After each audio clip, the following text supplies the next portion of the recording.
సహాయం తీసుకోలేని వ్యక్తి మూర్ఖుడు ఈ జగన్మోహన్ రెడ్డి. ఈ 5 సంవత్సరాల్లో పూర్తిగా నష్టపోయాం. ఏ విధంగా నష్టపోయాం ఒక్కసారి మీరు చూస్తే, నేను ముఖ్యమంత్రిగా ఉన్నప్పుడు దేశంలో అభివృద్ధిలో నెంబర్ 1 రాష్ట్రం ఏదంటే ఆంధ్రప్రదేశ్ రాష్ట్రం. ఈ రికార్డులు చూస్తే మీకే అర్థమవుతుంది. గవర్నమెంట్ ఆఫ్ ఇండియాలో ఉన్నాయి. 15% అభివృద్ధి అయింది.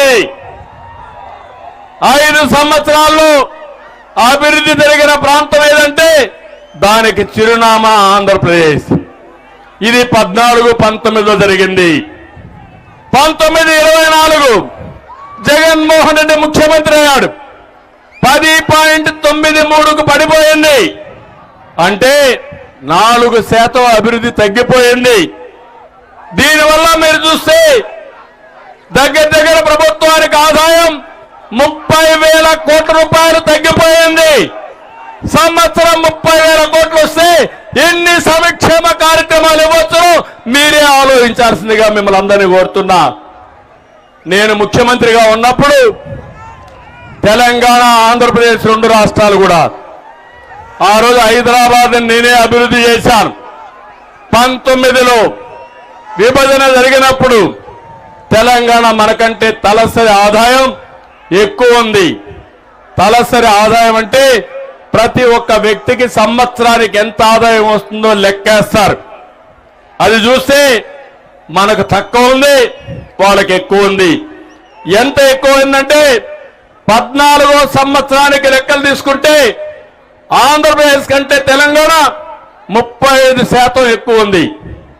నేను ముఖ్యమంత్రి అయినాక 5 సంవత్సరాల్లో కష్టపడి పనిచేసి 35% నుంచి 27.5% తగ్గించే అభివృద్ధి చేశారు.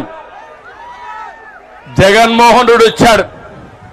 ఎంతకు పెరిగింది తెలుసా? 19-24కి 44%కి పెరిగిపోయింది. ఇతనే ఉంటే ఆడ 200 రూపాయల ఆదాయం వస్తే మన ఆదాయం 100 రూపాయలు వచ్చే పరిస్థితి వస్తుంది.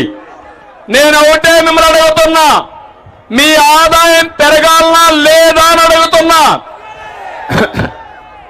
మీ పిల్లలకు ఉద్యోగాలు కావాలనా లేదా అని మిమ్మల్ని అడుగుతున్నా.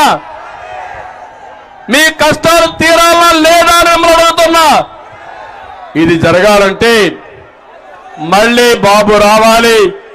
తెలుగుదేశం జనసేన సునామీ ద్వారా రామరాజ్యం స్థాపన జరగాలి. రావణాసుడి వధ జరిగి తీరాలని మరొక్కసారి మీ అందరికీ విజ్ఞప్తి చేస్తున్నా.